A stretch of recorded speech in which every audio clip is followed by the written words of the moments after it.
Assalamualaikum warahmatullahi wabarakatuh. Alhamdulillahirrabbilalamin. Wabihi nasta'inu ala umuri dunya waddin. Salatu wassalam ala rasulillah Sayyidina Muhammadin. Selamat pagi anak-anakku semua. Semoga kita senantiasa diberi Allah kesehatan, jadikan anak yang soleh dan solehan. Untuk BDRPI hari ini kita akan membahas tentang kisah keteladanan Nabi Muhammad SAW. Mari kita sebelum belajar kita berdoa dulu agar diberi kemudahan oleh Allah. A'udzu billahi minasyaitonir rajim. Allahumma inni a'udzu bika an adilla au udalla au azilla au uzalla au aqlima au utlama au ajahala au yujahala alayya. Asyhadu an la ilaha illallah wa asyhadu anna Muhammadar Rasulullah. Rabbi shrah li sadri wa yassir li amri wa hlul 'uqdatam min lisani yafqahu qawli. Amma ba'd. Anak-anakku semua, hari ini kita membahas tentang keteladanan Nabi Muhammad SAW. Siapakah Nabi Muhammad itu? Tentu kalian sudah mengetahui. Nabi Muhammad adalah Nabi Rasul yang diutus Allah sebagai penyempurna agama di dunia ini. Beliau adalah Rasulullah yang mengajarkan risalah agama Islam. Beliau yang diberi wahyu berupa kitab suci Al-Quran. Beliau yang akan memberi sahabat kita di hari kiamat. Anak-anakku sekalian, iman kepada Rasulullah wajib. Kita tahu rukun iman ada 6. Iman pada Allah, iman kepada malaikat, iman kepada kitab suci, iman kepada Rasul, iman kepada hari kiamat, iman kepada khoda dan khoda. Hari ini kita akan membahas tentang iman kepada Rasulullah SAW. Nah, sebelum pembelajaran kita mulai, simaklah kisah keteladanan Nabi Muhammad berikut ini. Ini ada salah satu kisah dari keteladanan Nabi kita Muhammad Rasulullah SAW yang sangat menyayangi umatnya. Suatu hari Rasulullah keluar rumah untuk melaksanakan sholat Idul Fitri. Sementara anak-anak kecil tengah bermain riang gembira di jalanan. Tetapi tampak ada seorang anak kecil duduk menjauh berseberangan dengan mereka. Dengan pakaiannya sangat sederhana dan tampak murung, ia menangis terseduh. Melihat hal itu, Rasulullah segera menghampiri anak tersebut. "Nak, mengapa kau menangis? Kenapa kau tidak ikut bermain bersama mereka?" Rasulullah membuka percakapan. Anak kecil yang tidak mengenali bahwa orang dewasa yang ada di hadapannya adalah Rasulullah SAW menjawab, "Paman, ayahku telah wafat. Ia mengikuti Rasulullah dalam menghadapi musuh di sebuah pertempuran. Tetapi ayahku gugur dalam medan pertempuran tersebut." Rasulullah terus mengikuti cerita anak kecil tersebut sambil meraba kemana ujung cerita. Rasulullah mendengarkan dengan seksama rangkaian peristiwa dan nasib malang yang menimpa anak tersebut. Mendengar penuturan anak kecil ini, batin Rasulullah menjadi runtuh. Ternyata dia adalah anak yatim dari sahabat yang gugur membela agama dan Rasulnya di medan perang. Rasulullah segera menguasai diri. Rasulullah duduk berhadapan dengan anak kecil tersebut sambil menggenggam lengannya. "Nak, dengarkan baik-baik. Apakah kau sudi bila aku menjadi ayahmu, Aisyah menjadi ibumu, Ali sebagai pamanmu, Hasan dan Husain sebagai saudaramu, dan Fatimah sebagai saudaramu?"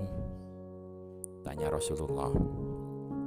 Mendengar tawaran itu, anak ini segera mengerti bahwa orang dewasa di hadapannya itu tidak lain tidak bukan adalah Rasulullah SAW.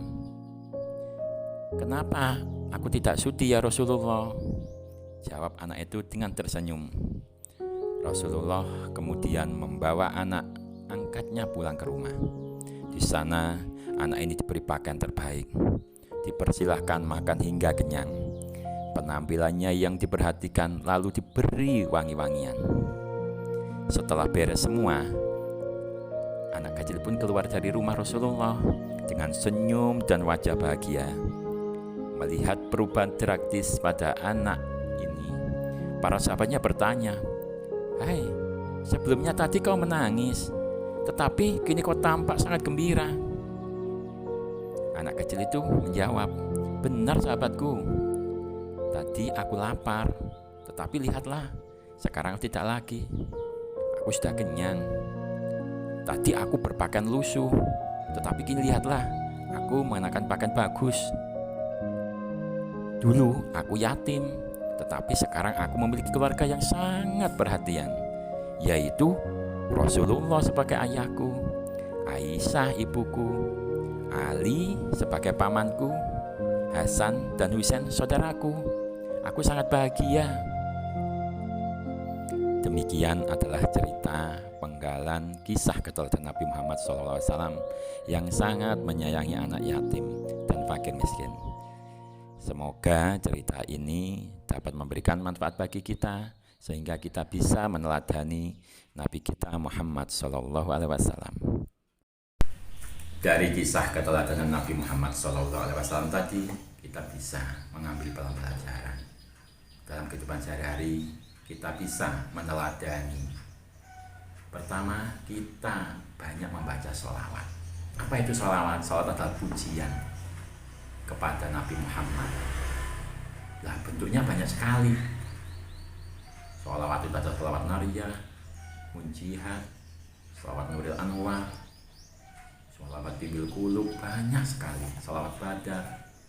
Nah, contoh sholawat yang pendek atau yang ringkas, Allahumma sholli ala Sayyidina Muhammad wa ala ali Sayyidina Muhammad. Ini biasanya dibaca ketika kita tahiyat dalam sholat. Nah, contoh yang lainnya sebagai berikut. Salah satu contoh sholawat, Ya Nabi salam alaika, Ya Rasul salam alaika, Ya Habib salam alaika, Sholawatullah alaika. Sholatullah salamullah ala toha rasulillah, Sholatullah salamullah ala yasin habibillah. Selanjutnya, cara meneladani Rasulullah SAW yang kedua adalah kita menjalankan perintah Allah. Dan jelas perintah Rasulullah, semua yang diperintah Allah jelas Rasulullah menjalankan. Apa itu? Beribadah. Kita sholat, baca Al-Quran.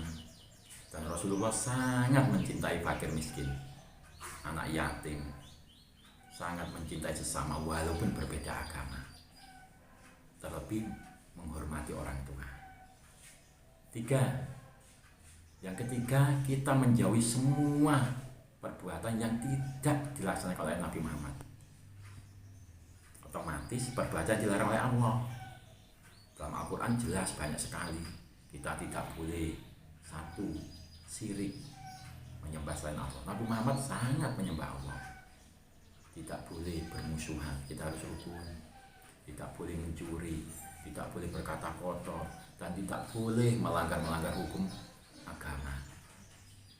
Dari tiga ini kita bisa menerapkan dalam kehidupan sehari-hari. Satu, membaca sholawat.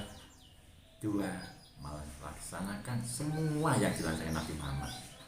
Yang ketiga, menjauhi semua apa yang dijauhi oleh Nabi Muhammad. Demikian pembelajaran hari ini. Semoga ada guna dan manfaatnya. Kurang lebihnya mohon maaf, semoga bermanfaat. Kita tutup dengan kafaratul majelis. Subhanakallahumma wa bihamdika asyhadu an la ilaha illa anta astaghfiruka wa atubu ilaik. Wassalamualaikum warahmatullahi wabarakatuh.